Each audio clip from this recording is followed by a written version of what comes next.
Emeka staggered backward. As the old woman pushed her small travelling bag through the wooden gate, the clothes inside spilling slightly onto the red earth. Her hands were shaking. Tears clung to her face. Behind her, the afternoon sun burned heavily over the compound roof, while smoke from the outdoor kitchen drifted slowly into the air. Under the mango tree, where the village men usually gathered to play draft, Emeka stood with his arms folded beside the new woman his mother had already chosen for him. Young, quiet, fertile Chioma, whose presence inside Emeka's marriage had slowly turned her own home into a place she no longer recognized. "You have stayed in this house for 7 years, wasting my son's future," Mama Ugochi shouted again, beating her chest dramatically. "What kind of wife cannot even give her husband 1 child?" Small children stopped running along the dusty path outside the compound. Neighbours began appearing quietly near the fence. Some pretended to sweep. Others stood beside the cassava drying trays, watching in silence, the way villages always watch another woman's humiliation without admitting it openly. Emeka looked toward her husband one last time, hoping even in that terrible moment that he would defend her. But Emeka avoided her eyes, and that silence wounded her more deeply than the insults. Then Mama Ugochi did something that made laughter and whispers spread across the compound immediately. She walked proudly toward Chioma, placed a protective hand on the younger woman's stomach, and declared loudly for everyone to hear, "At least this one will finally give my son children." The women near the gate murmured in agreement. Somebody laughed softly. Emeka felt her knees weaken. That was the afternoon she left Ezenvachi compound, carrying nothing except shame, heartbreak, and the painful belief that her life as a wife had ended forever. But what nobody in that village knew that day, not even Mama Ugochi herself, was that years later, the very child they prayed desperately to receive inside that compound would one afternoon hold Emeka tightly before an entire crowd and call her mother. Emeka had come into Ezenwachi compound at 23 years old, young and full of hope, carrying a small wooden box of personal belongings and a heart that believed love would be enough. She had met Emeka at the annual New Yam Festival, where he had stood apart from the other young men in his neatly pressed agbada, laughing loudly at something his friend said. He was not the most handsome man at the festival, but there was a warmth about him in those early days, something generous in his eyes that made Emeka feel seen. They courted for a year. She learned his favourite foods, his childhood stories, the way he hummed whenever he was thinking quietly. She married him believing she was marrying that man. She was not prepared for how quickly a man can change when his mother is always in the room. Mama Ugochi was not cruel in the obvious way, not at first. She was the kind of woman whose cruelty hid itself inside tradition, inside culture, inside the ancient and convenient language of what a proper woman must do. In the early days, her comments arrived wrapped in concern. "Emeka, my daughter, you are eating well. A healthy body carries children easily." Then the months passed, and no pregnancy came, and the wrapping paper began falling away. "Emeka, have you seen a native doctor? Some women need help from both worlds." Then the first year ended, and the second began, and the comments stopped being wrapped in anything at all. "This girl is a rock. Nothing grows from a rock." Emeka endured it. She endured it the way women in Umwozara village were taught to endure difficult things quietly, patiently, pressing the pain inward until it became part of the furniture of her daily life. She cooked before the sun rose. She fetched water. She swept the compound every morning until the red earth was smooth and clean. She greeted every relative who visited with 2 knees bent in respect. She attended church faithfully and prayed until her voice was hoarse. None of it was enough, because in the world of Ezenvachi compound, all of Emeka's goodness counted for nothing against the single fact of her empty womb. Emeka, for his part, did not begin as a bad man. In the 2nd year, he still held her hand, sometimes in the evening when they sat outside listening to the night sounds of the village. In the 3rd year, he brought her gifts from the market without being asked. But as the years stretched on and Mama Ugochi's pressure thickened like harmattan dust in the air, he slowly withdrew from Emeka the way a man withdraws from a difficult decision, not all at once, but gradually, piece by piece, until one day she looked across the room and realized he had become a stranger wearing a familiar face. By the 5th year, Emeka had stopped sleeping in their room most nights. By the 6th year, Mama Ugochi had begun visiting other families in the village with a purpose that had nothing to do with courtesy. By the 7th year, Chioma had arrived. Chioma came quietly, as all difficult things come without announcement, without drama. She was 20 years old, the daughter of a farmer from the neighbouring village of Ugweke, with a soft voice and careful eyes that missed very little. Emeka had tried, in the beginning, to be generous toward her. She had told herself this was not Chioma's fault. She had reminded herself that Chioma was only a young girl following the direction of adults who should have known better. But generosity is difficult to sustain when you are watching another woman eat at the table you set. Within 3 months of Chioma's arrival, the pregnancy was confirmed. Mama Ugochi moved through the compound for days afterward with the expression of a woman who had personally defeated an enemy. She cooked pepper soup and distributed it to neighbours. She sent word to relatives in distant villages. She praised God loudly in morning prayers, specifically and pointedly thanking him for fertile women. Emeka heard all of it from inside the room she now mostly occupied alone. And then came that hot afternoon, the afternoon of the wooden gate, the spilled clothes, the red earth, the watching neighbours when Mama Ugochi finally did openly what she had been doing quietly for years. She threw Emeka away. The road from Umwozara village to Oguta Junction was 6 kilometers of red dust and silence. Emeka walked it alone that afternoon, her small bag on her head, her sandals raising small clouds of earth with every step. She did not cry on that road. She had already used her tears inside the compound. What she felt on that road was something heavier than crying, a kind of hollowness, as though someone had carefully removed everything that had made her herself and left only the body walking. She had nowhere specific to go. Her own mother had died 3 years earlier. Her only brother lived far away in Port Harcourt, and she had no money for transport.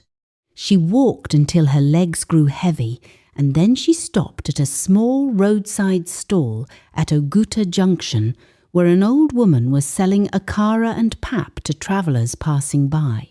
That old woman was Mama Ezin. Mama Ezin was a small, compact woman of perhaps 70 years, with silver hair she kept in a neat bun and eyes that seemed to observe everything without appearing to look directly at anything. She had been a birth attendant in the villages around Umwozara for over 4 decades, delivering hundreds of children into the world with her careful hands. She had retired from that work some years earlier, after her knees began protesting the long walks between villages. Now she ran her small food stall and kept mostly to herself. When Emeka collapsed onto the bench outside the stall that afternoon, Mama Ezine did not ask unnecessary questions. She brought water first, then food.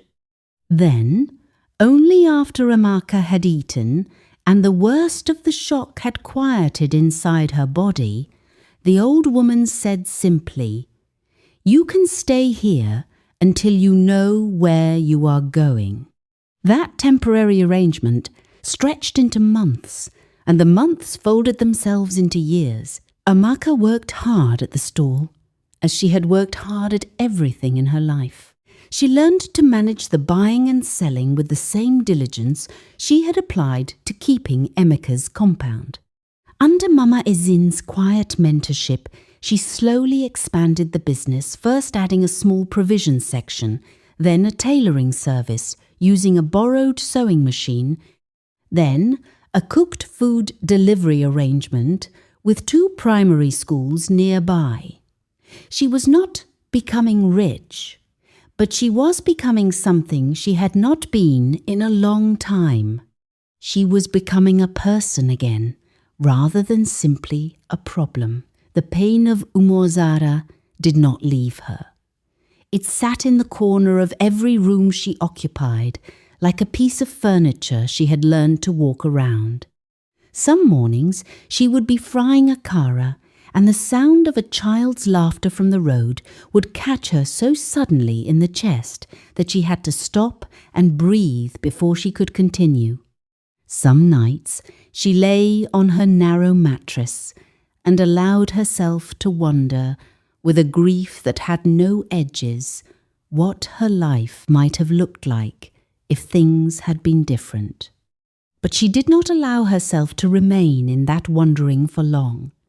She had learned through hard years that wandering in the direction of the past was a luxury that cost more than she could afford. Instead, she began giving outward what she had not been allowed to keep for herself.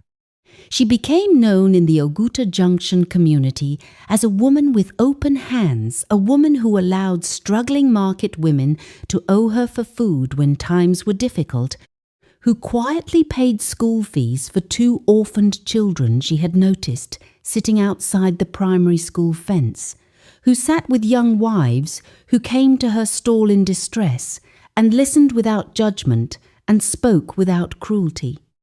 She was not doing these things to be remembered. She was doing them because it was the only language she had left for the love that had never been given anywhere to go.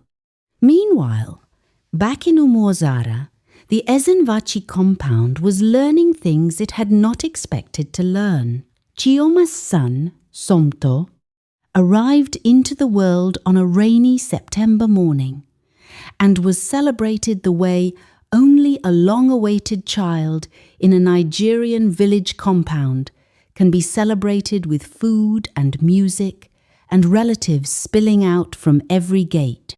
Mama Ugochi carried him around the compound for the first days as though she herself had given birth to him, showing him to every neighbour, every passing relative, every curious child who peered through the fence. But celebrations are like harmattan fires. They burn intensely for a short time, and then the cold returns. Within a year of Somto's birth, the compound dynamics had begun shifting in ways no one had publicly predicted. Chioma, now no longer the promising young woman on the threshold of proving herself, was simply a wife inside a controlling household. The freedom she had expected as the mother of the family's son did not materialize. Mama Ugochi's affection flowed towards Somto directly, bypassing Chioma entirely, as though the young woman were merely a vessel whose usefulness had been extracted. The cooking was still expected. The submission was still required. The difference was only that Amaka's name was no longer spoken as the reason for every complaint. Chioma carried this new understanding alone and quietly, the way women in that compound had apparently always been required to carry difficult things. Emeka, for his part, found that the happiness he had been promised on the other side of his choices had not arrived as described. His building supply business began faltering in the 3rd year after Amaka's departure. Bad debts, a disputed land deal, a partner who disappeared with shared capital. He returned to the compound in the evenings, quieter and more withdrawn than before, and Mama Ugochi, who had always had a solution for everything, found she had no solution for poverty. The boasting grew quieter. The pepper soup distribution stopped. The relatives who had filled the compound during the celebrations appeared less frequently. There was one person in Ezenvachi compound during all of this who bore the heaviest private burden, and that was Obinna Emeka's younger brother. Obinna had been 22 years old and freshly returned from a trade apprenticeship when Amaka was driven out. He had stood under the eaves of the kitchen building that afternoon and watched everything and said nothing. And the nothing he had said had lived inside him like a stone in his chest ever since. He had liked Amaka, genuinely, had respected her patience and her industriousness and her fundamental decency. He had watched his brother fail her and watched his mother destroy her, and had told himself the lie young men often tell themselves in family situations, that it was not his place. Years later, Obinna could not pass through the main gate of the compound without his eyes briefly finding the spot near the wooden fence where her spilled clothes had lain on the red earth. He had no way to repair what had been done. What he could do, which was small but not nothing, was to refuse to participate in the ongoing casual cruelty of the compound's gossip about Amaka. Whenever her name arose in conversation, which happened occasionally, usually when someone wanted to contrast her unfavourably with Chioma, Obinna would say quietly that Amaka was a good woman who had been treated badly. The responses he received ranged from dismissal to irritation. He said it anyway. Somto first encountered Amaka at the Oguta Junction annual harvest market, where his grandmother had taken him to buy palm oil and dried fish. He was 6 years old, with large, serious eyes, and his father's habit of tilting his head when he was thinking. He had wandered slightly ahead of Mama Ugochi, near the food section, and found himself standing before a stall where a woman with a kind face and neat head wrap was arranging small packets of groundnuts in a precise row. She looked at him without alarm, the way people look at small children who have not yet learned to be afraid of adult gazes. "Are you lost?" she asked. "No," Somto said seriously. "My grandmother is behind me. I am just looking." "Then look," Amaka said simply, and returned to her arranging. Something about that response, its lack of fussing, its quiet respect for his small autonomy, stayed with him. Most adults either ignored children entirely or overcrowded them with questions and instructions. This woman had simply allowed him to be present without making it complicated. Mama Ugochi arrived seconds later, grabbed Somto's hand firmly and pulled him away without glancing at the stall owner. Amaka watched them go and said nothing. She had recognized Mama Ugochi immediately. She turned back to her groundnuts and continued arranging. But Somto remembered the woman with the kind face, Children hold certain memories in a different place than adults, do not in the mind so much as in the body, in the sensation of having felt safe somewhere, unexpected. He did not know this woman's name. He did not know her history. He only knew that standing at her stall for those few minutes had felt like standing near something solid. They encountered each other twice more over the following 2 years, once at a village church harvest celebration, once when Mama Ezine's stall was briefly set up near the school where Somto's cousin attended. Each time, there was only brief, uncomplicated interaction. But each time, Somto carried something away from it that he could not yet name. The thing about secrets carried for too many years is that they begin to weight the body that holds them.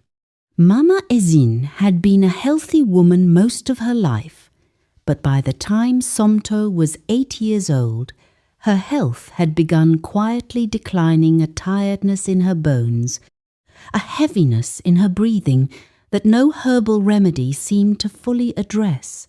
She began ordering her affairs, as old women of good sense often do when they recognize that the body is beginning its conversations with departure. One evening, after the stall was closed and Amaka was washing the day's pots in the back of the compound, Mama Ezine called her inside and told her to sit down. What she said next changed everything. Years before Chioma had ever entered the picture, before even the whisper campaigns had begun in earnest, Mama Ugochi had come to Mama Ezine privately. She had not come as a customer or a neighbour. She had come as a woman carrying a medical result that she needed to make disappear. A doctor at the general hospital in the local government capital had, after conducting tests on both Emeka and Amaka, concluded clearly that the fertility problem in the marriage did not originate with Amaka. The results showed Emeka's sperm count was critically low. The likelihood of conception was almost zero without medical intervention. Mama Ugochi had absorbed this information and then done what proud women who cannot accept certain truths sometimes do.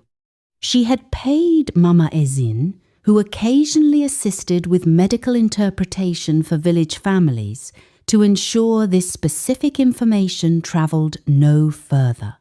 She had then returned to the compound and continued the public campaign against Amaka as though the tests had never occurred. Mama Ezine had accepted the money and kept the silence. She had told herself it was not her marriage, not her family, not her business.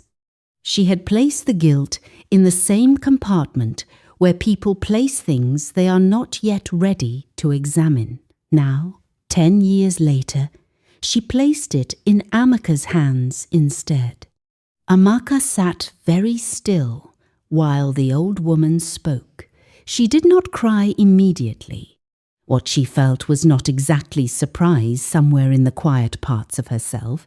She had perhaps always held a small unanswered question about why, when she had prayed so thoroughly and tried so completely, her body had simply refused to cooperate with her.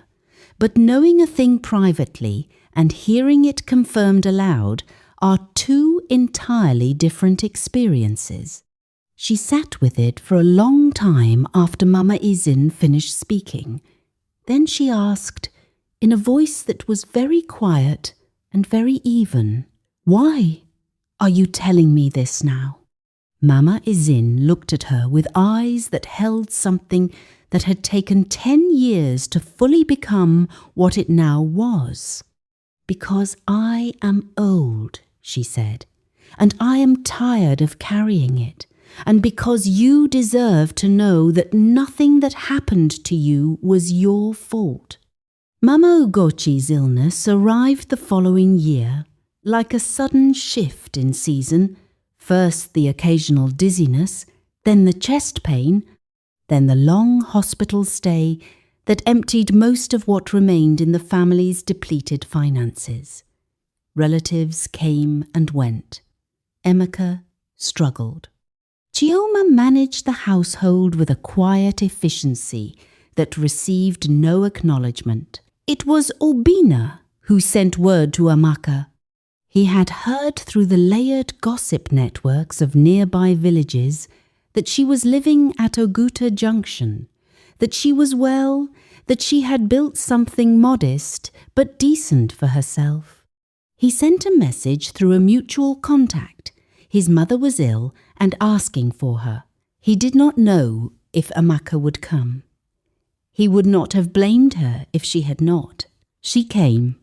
The compound received her arrival with the particular frozen silence that greets the unexpected return of someone who was wronged.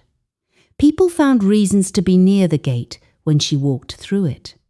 The woman who had been thrown out, with spilled clothes and shouted insults, walked back in upright, unhurried, dressed simply but neatly, carrying a small bag of provisions, and the undefeated dignity of a person who has passed through fire and emerged without bitterness.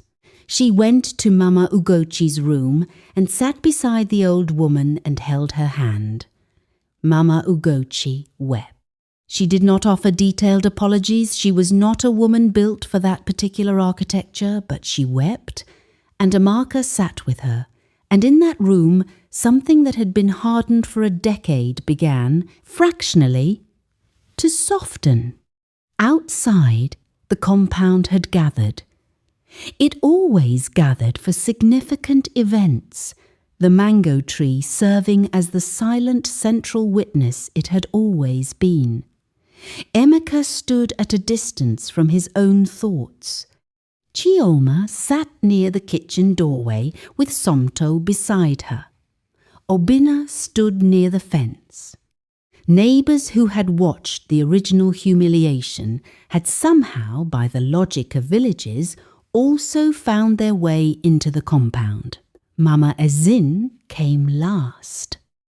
She walked in slowly, leaning on a wooden stick, and when she reached the centre of the compound near the mango tree, she stopped and asked to speak. What she said clearly and without decoration.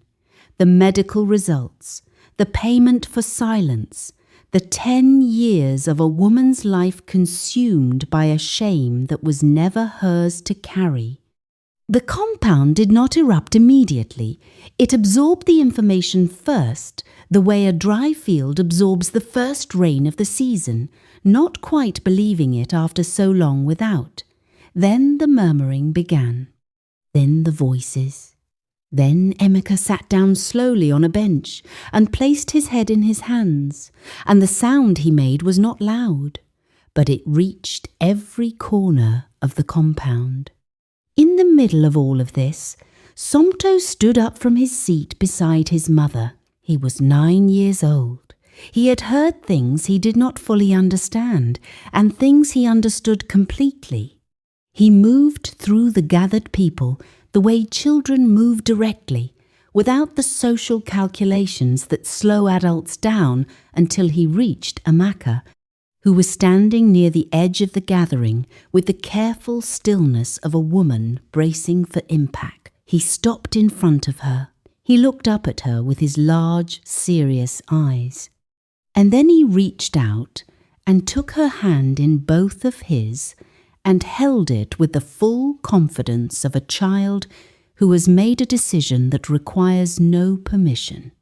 "My grandmother said you could not be a mother," he said, loudly enough for the compound to hear. "She said that was why she sent you away. But I don't think that was true. I think you have always been a mother kind of person." He paused, working something out in his 9-year-old way. "If people hurt you because you could not become a mother, then from today I will call you my mother." The mango tree did not speak, but the compound was completely silent beneath it. Mama Ugochi, who had been helped to a chair outside by Chioma just moments before, bent her head and wept again, and this time it was different. This was not the weeping of illness or discomfort. This was the weeping of a woman finally forced to look at the true shape of what she had done. The transformation of Umozara village's regard for Emeka did not happen overnight. Villages are slow to officially revise themselves, even when privately everyone understands that revision is required. But it happened. The women who had stood at the fence watching her humiliation began, one by one, finding occasions to speak to her with a directness and a warmth they had withheld before. Some were awkward about it. Some overcorrected into excessive warmth that felt like its own form of condescension. Emeka received it all with the equanimity of a woman who has learned not to require other people's behaviour to confirm her own worth. Emeka lived with a regret that never fully left him. He was not an evil man. He had been a weak one, which in some ways is harder to forgive because weakness does not have the excuse of intention. He tried, in the years that followed, to rebuild something resembling decency. He apologized to Emeka in a private conversation that she later told no one the details of. She listened. She forgave him, in the sense of releasing the weight of it from her own body, which is the only kind of forgiveness that is genuinely for the forgiver rather than the forgiven. She did not return to his life, and she did not need to. Chioma's path was its own quiet story. The revelation of Emeka's medical history gave her something she had not expected: clarity. She had spent years inside Ezenwachi compound, measuring herself against the ghost of Emeka, the defeated woman who had preceded her, whose failure she had supposedly corrected by existing. To discover that the story had been constructed entirely on a lie was to discover also that her own role inside it had been different from what she imagined. She was not the victor. She had simply been the next woman recruited into a household that did not know how to value women. She did not leave immediately. She had a son, a home, a life woven into that compound, but she stopped shrinking. She began speaking to Mama Ugochi with a directness that surprised the old woman, and eventually earned something approaching respect. She built a cautious friendship with Emeka over many years, never close, never simple, always marked by the complicated history they shared, but real. Somto kept his word. He visited Emeka at Oguta Junction throughout his childhood, initially accompanying adults who travelled that route, later going on his own once he was old enough to manage the journey independently. He helped at the stall during school holidays. He told her about his schoolwork, his arguments with classmates, his confusion about the adult world he was gradually entering. She listened the way she had always listened, without overcrowding him, without demanding more than he offered, with the steady warmth of someone who had given up needing to possess things in order to love them. He called her Mama Emeka, not because he had forgotten Chioma, who was also his mother and who loved him in her own complicated way, but because the heart of a child, when it is not manipulated, is large enough to hold more than one kind of love, and Somto had instinctively understood at 9 years old under the mango tree that what Emeka needed most was to be claimed by something, to have someone choose her loudly, in public, without conditions. He had given her that, and she had never forgotten it. Mama Ezin died in the dry season 2 years after the gathering. Amaka sat with her through the last days, as she had sat with her at the beginning present, attentive, unhurried. She prepared her for burial and wept honestly at her grave, holding both the gratitude and the complicated grief of a woman mourning someone who had both sheltered her and wronged her and, at the end, chosen truth. On a quiet evening many years later, Amaka sat outside under the mango tree in Ezinvachi compound. She had been invited by Obinna, who now managed the family home following Mama Ugochi's peaceful death 3 years earlier. He had asked if she would be present for a small gathering, nothing formal, just family, just an acknowledgement. She had come because she had long stopped organising her life around the fear of what this compound represented. The tree was the same, the red earth was the same, the evening light came through the leaves in the same fractured patterns it had always made. But the atmosphere was entirely different. Where there had once been a crowd watching a woman's public destruction, there was now only a small group of people, Obinna, Chioma, an adult Somto with his own child on his lap, a few older relatives, eating together in the uncomplicated way of people who have been through difficult things and emerged with less need for performance. Somto's child, a small girl of 3, climbed off her father's lap and walked with the unsteady confidence of toddlers directly to Amaka's chair and placed both small hands on her knee and looked up at her. Amaka looked back. "Mama Amaka," Somto said from across the compound, watching. "She has been wanting to meet you. I have been telling her about you." Amaka's hands were no longer shaking. They were steady and warm as she lifted the child gently into her lap. The compound that had once used motherhood as a weapon against her had finally produced this, a grandchild who had been sent toward her by the very child who had once, publicly and without hesitation, chosen to make her family. She held the small girl and listened to the evening sounds of Umuozara, the borehole in the distant voices from the path outside, the birds settling into the mango tree above her head, and she allowed herself, fully and without reservation, to feel what she felt. Not triumph, not vindication, not even peace in the uncomplicated sense. Something harder and more honest than any of those things, the knowledge that she had remained herself through everything they had done to her, and that remaining herself had been, in the end, the only victory that actually mattered.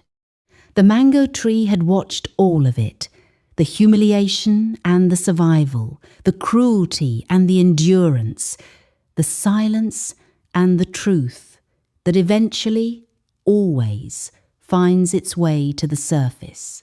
Now it watched this.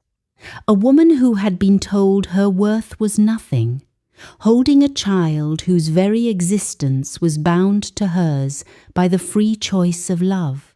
And that, the evening seemed to say, is how certain stories end. Not with punishment for those who were wrong, not with rewards distributed in proportion to suffering endured, but with the simple, enormous fact of a woman who had chosen again and again to remain open to life, and the quiet proof delivered finally through a child's small hands on her knee, that life, in its own unhurried time, had been paying attention all along.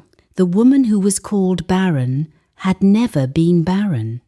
She had simply been growing a different kind of garden, one that no one in Ezinvachi compound had known how to see. If this story touched your heart, don't forget to subscribe to our channel and turn on the notification, because we bring to you real-life stories that will inspire you. God bless you and see you in the next video. Please don't forget to subscribe. Thank you.